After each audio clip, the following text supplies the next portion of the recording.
कारण तुम्ही आता चौताळलेले आहात.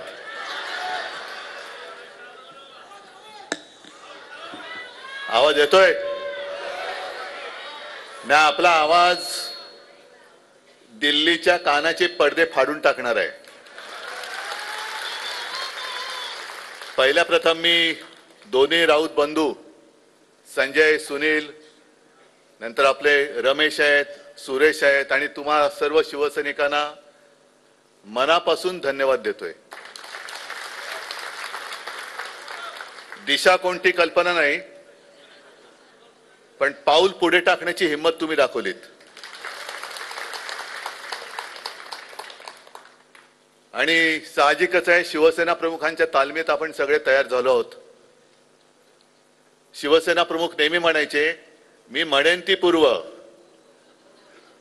आणि त्याच दिशेने आपण केवळ आपल्यालाच नाही तर आपल्या राज्याला आणि देशाला न्यायचंय. अनेक चांगले विषय आजच्या दिवसभराच्या शिबिरात झालेत आणि शिबिरे असंच असलं पाहिजे. प्रत्येकाला कळलं पाहिजे की मी काय करायचं. कारण जाहीर सभेतली भाषणं असतात, उत्साह असतो, जोश असतो, पण नेमकं करायचं काय हे सांगितलं गेलं पाहिजे. आणि त्याच्यावरती भरपूर मार्गदर्शन झालेलं आहे. तुम्हाला सगळ्यांना सुद्धा धन्यवाद देतोय. स्कोर किती झाला कोणालाच माहिती नाहीये.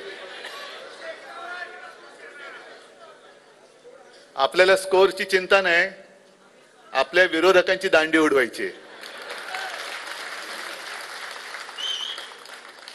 आणि ही मॅच म्हणजे सहज या मॅचच्या निमित्ताने आठवलं म्हणून बोलतोय, दुबईमध्ये सुरू आहे.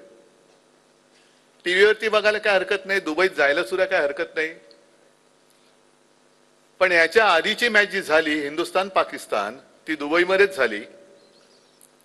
आणि ती मॅच बघायला इकडनं काही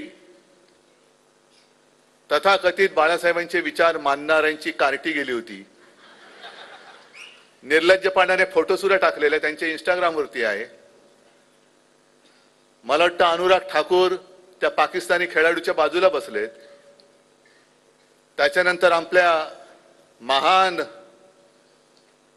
घराणेशाही अजिबात नाही, पण अगदी डॉन ब्रॅडमनला ज्यांनी शिकवलं, सुनील गावस्करना शिकवलं, विराट कोहलीना शिकवलं, ते सन्माननीय जय शहा